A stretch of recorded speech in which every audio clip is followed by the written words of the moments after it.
السلام علیکم دوستوں، میرا نام ہے محمد یوسف۔ میرا یوٹیوب چینل دیکھ رہے ہیں ہنجرا آفیشل۔ دوستوں آج ہم بات کریں گے سلطان صلاح الدین ایوبی کے بارے میں۔ دوستوں آگے بڑھنے سے پہلے گزارش ہے کہ آپ ہمارے چینل کو سبسکرائب کر دیں تاکہ ہماری ہر نئی آنے والی ویڈیو کا نوٹیفیکیشن آپ کو مل سکے۔ دوستوں چلتے ہیں اپنی ویڈیو کی طرف۔ صلاح الدین ایوبی سلطنت ایوبیہ کا بانی، سلطان مصر، سلطان بلاد الشام الناصر صلاح الدین ایوبی بن ایوب، جنہیں عام طور پر صلاح الدین ایوبی کے نام سے جانا جاتا ہے، ایوبی سلطنت کے بانی تھے۔ وہ نہ صرف تاریخ اسلام بلکہ تاریخ عالم کے مشہور ترین فاتحین و حکمرانوں میں سے ایک ہیں۔ وہ 1138 عیسوی میں موجودہ عراق کے شہر تقریت میں پیدا ہوئے۔ ان کی زیر قیادت ایوبی سلطنت نے مصر، شام، یمن، عراق، حجاز اور دیار بکر پر حکومت کی۔ صلاح الدین ایوبی کو بہادری، فیاضی، حسن خلق، سخاوت اور بردباری کے باعث نہ صرف مسلمان بلکہ مسیحی بھی عزت کی نگاہ سے دیکھتے ہیں۔ صلاح الدین ایوبی اپنے کارناموں میں نور الدین زنگی پر بھی بازی لے گئے۔ ان میں جہاد کا جذبہ کوٹ کوٹ کر بھرا ہوا تھا اور بیت المقدس کی فتح ان کی سب سے بڑی خواہش تھی۔ صلاح الدین کو فاتح بیت المقدس کہا جاتا ہے، جنہوں نے 1187 عیسوی میں یورپ کے متحدہ افواج کو عبرتناک شکست دے کر بیت المقدس ان سے آزاد کروا لیا۔ صلاح الدین ایوبی 1193 عیسوی میں دمشق میں انتقال کر گئے۔ انہوں نے اپنی ذاتی دولت کا زیادہ تر حصہ اپنی رعایا کو دے دیا۔ وہ مسجد بنو امیہ سے متصل مقبرے میں مدفون ہیں۔ مسلم ثقافت کے لیے اپنی اہمیت کے ساتھ ساتھ صلاح الدین کا کرد، ترک اور عرب ثقافت میں نمایاں طور پر احترام کیا جاتا ہے۔ انہیں اکثر تاریخ کی سب سے مشہور کرد شخصیت کے طور پر بیان کیا جاتا ہے۔ ابتدائی دور آپ کا کیسا تھا؟ سلطان صلاح الدین نسلاً کرد تھے اور 1138 عیسوی میں کردستان کے علاقے تقریت میں پیدا ہوئے، جو اب عراق میں شامل ہے۔ شروع میں وہ سلطان نور الدین زنگی کے یہاں ایک فوجی افسر تھے۔ مصر کو فتح کرنے والی فوج میں صلاح الدین بھی موجود تھے اور اس کے سپہ سالار شیر کو صلاح الدین کے چچا تھے۔ مصر فتح ہو جانے کے بعد صلاح الدین کو 564 ہجری میں مصر کا حاکم مقرر کر دیا گیا۔ اسی زمانے میں 569 ہجری میں انہوں نے یمن بھی فتح کر لیا۔ نور الدین زنگی کے انتقال کے بعد صلاح الدین حکمرانی پر فیض ہوئے۔ ان کا ذاتی نام یوسف تھا۔ صلاح الدین ایک لقب اعزازی لقب ہے جس کا مطلب ہے دین کی درستی۔ ان کا خاندان ممکنہ طور پر کرد نسل سے تعلق رکھتا تھا اور وسطی آرمینیا میں ڈوین گاؤں سے آئے تھے۔ وہ جس راویدیا قبیلے سے تعلق رکھتے تھے وہ اس وقت تک عربی بولنے والی دنیا میں جزوی طور پر ضم ہو چکے تھے۔ صلاح الدین کے دور میں شیخ عبد القادر جیلانی سے زیادہ کسی عالم کا اثر و رسوخ نہیں تھا اور صلاح الدین ان سے اور ان کے شاگردوں سے بہت زیادہ متاثر تھے۔ 1132 عیسوی میں موصل کے اتابیگ زنگی کے شکست خوردہ فوج نے تقریت کے قلعے کے سامنے دریائے دجلہ کی طرف سے ان کی پسپائی کو روک دیا، جہاں صلاح الدین کے والد نجم الدین ایوب نے وارڈن کی حیثیت سے خدمات انجام دی۔ نجم الدین ایوب نے فوج کے لیے کشتیاں فراہم کی اور انہیں تقریت میں پناہ دی۔ ایک سابق یونانی غلام مجاہد الدین بہروز، جسے سلجوقوں کی خدمت کے لیے شمالی بین النہرین کا فوجی گورنر مقرر کیا گیا تھا، نے زنگی کو پناہ دینے پر نجم الدین ایوب کی سرزنش کی اور 1137 عیسوی میں ایوب کو تقریت سے جلا وطن کر دیا۔ جب اس کے بھائی اسد الدین شیرکو نے بہروز کے ایک دوست کو قتل کر دیا، بہاؤالدین ابن شداد کے مطابق صلاح الدین کی پیدائش اسی رات ہوئی تھی جب اس کے خاندان نے تقریت چھوڑا تھا۔ 1139 عیسوی میں ایوب اور اس کا خاندان موصل منتقل ہو گئے، جہاں عماد الدین زنگی نے انہیں قبول کیا اور ایوب کو بالبیک میں اپنے قلعے کے کمانڈر مقرر کیا۔ 1146 عیسوی میں زنگی کی موت کے بعد اس کا بیٹا نور الدین حلب کا حاکم اور زنگیوں کا رہنما بن گیا۔ صلاح الدین دمشق سے خاص لگاؤ رکھتے تھے، لیکن ان کے ابتدائی بچپن کے بارے میں معلومات بہت کم ہیں۔ ان کے سوانح نگاروں میں آن میری ایڈے اور البحرانی مطابق صلاح الدین یوکلڈ الماجسٹ ریاضی اور قانون پر سوالات کے جوابات دینے کے قابل تھے۔ یہ علم قرآن اور علوم دین تھا جس نے انہیں اپنے ہم عصروں سے جوڑا۔ متعدد ذرائع کا دعویٰ ہے کہ اپنی تعلیم کے دوران وہ فوج میں شامل ہونے کی بجائے مذہبی علوم میں زیادہ دلچسپی رکھتے تھے۔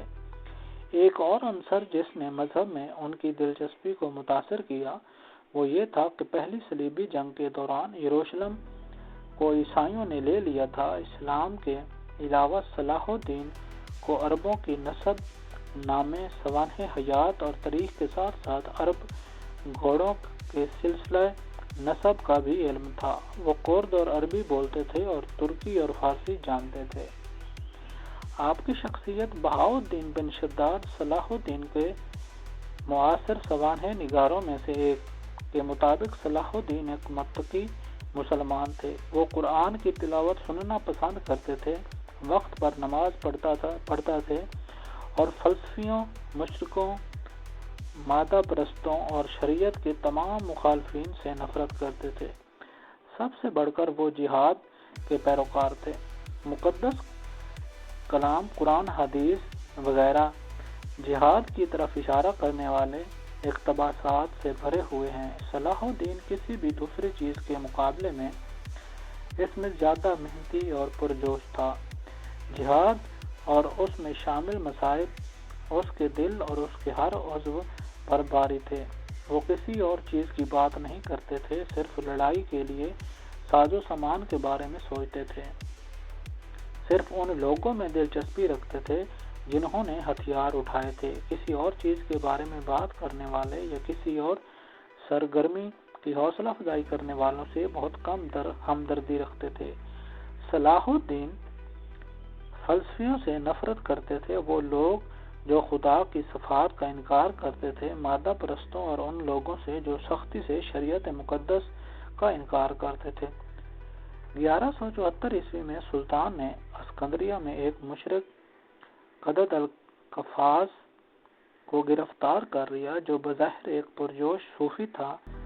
صلاح الدین مصر اور شام نیز سنی مدرسوں میں خانقاہوں، صوفی مدرسے کے سرپرست کی حیثیت سے صوفی ازم کے حامی تھے، لیکن انہوں نے اپنے بیٹے کو صوفی فلسفی یحییٰ السہروردی کو پھانسی دینے کا حکم دیا، جو عربی اور فارسی فلسفے میں نام نہاد روشنی کے مطابق روشنی کے بانی تھے، جو 1191 عیسوی میں حلب میں مارے گئے تھے۔ صلاح الدین کے سوانح نگار ابن شداد، جنہوں نے سلطان کو مستقل طور پر ایمان کے مثالی محافظ کے طور پر پیش کیا، نے اس واقعہ کو خیرات، نماز، روزہ اور حج میں صلاح الدین کا تقوی پر ایک بات میں شامل کیا۔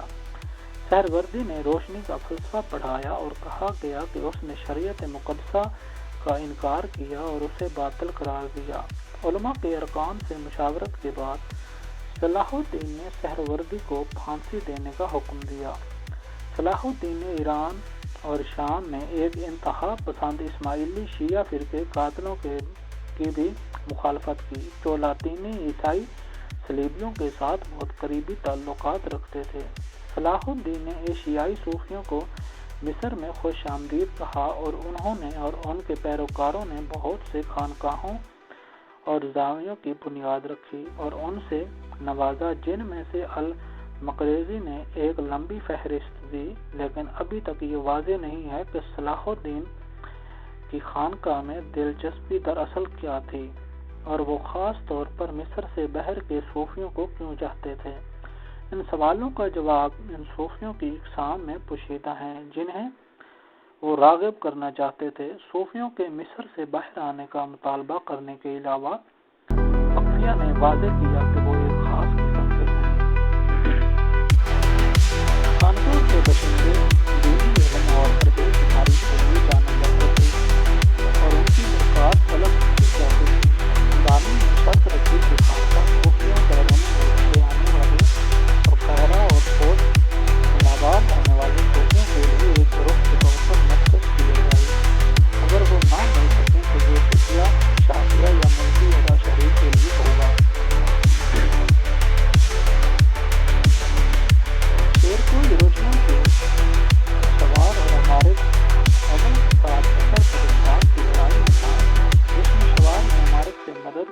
درخواست کی 1169 میں صلاح الدین ایوبی نے شاعر کو قتل کر دیا اور اسی سال کے آخر میں شیرکوٹ کا انتقال ہو گیا۔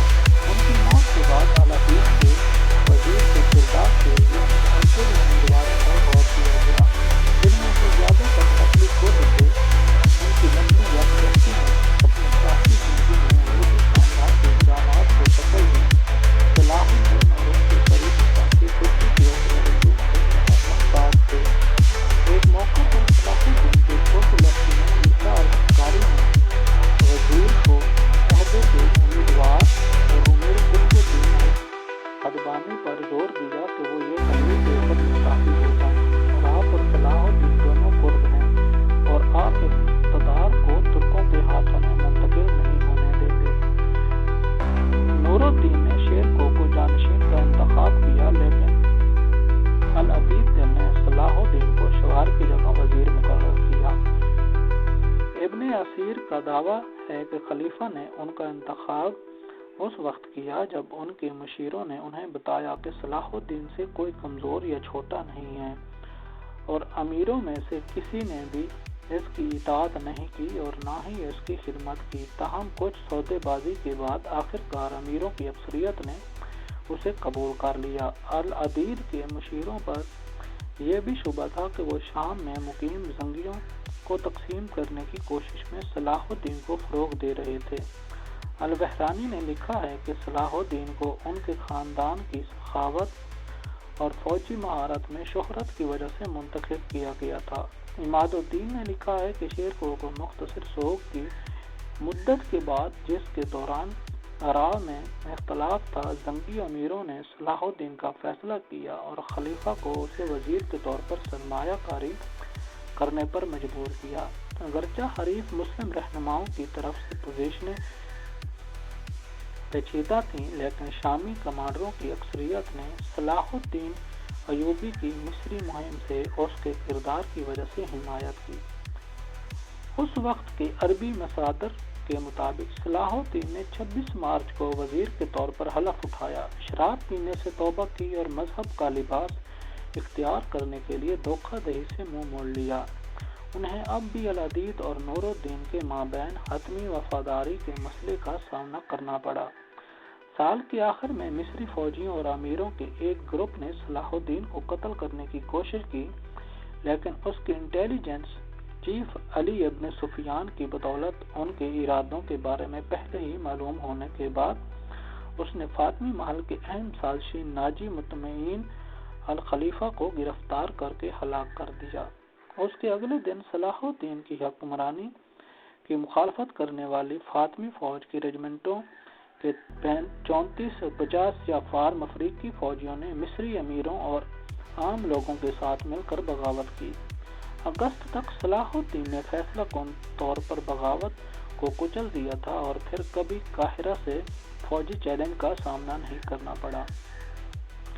دوستو، 1169 عیسوی کے آخر میں صلاح الدین نے نور الدین کی کمک کے ساتھ ڈمیٹا کے قریب ایک بڑی صلیبی بازنطینی فوج کو شکست دی۔ اس کے بعد 1170 کو موسم بہار میں نور الدین نے صلاح الدین کی درخواست کی تعمیل میں صلاح الدین کے والد کو مصر بھیج دیا۔ نیز بغداد میں مقیم عباسی خلیفہ المستنجد کی حوصلہ افزائی کی، جس کا مقصد صلاح الدین پر اپنے حریف خلیفہ العاد کو معزول کرنے کے لیے دباؤ ڈالنا تھا۔ صلاح الدین خود مصر پر اپنی گرفت مضبوط کر رہے تھے اور وہاں اپنی حمایت کی بنیاد کو وسیع کر رہے تھے۔ انہوں نے اپنے خاندان کے افراد کو خطے میں اعلیٰ عہدوں پر فائز کرنا شروع کر دیا۔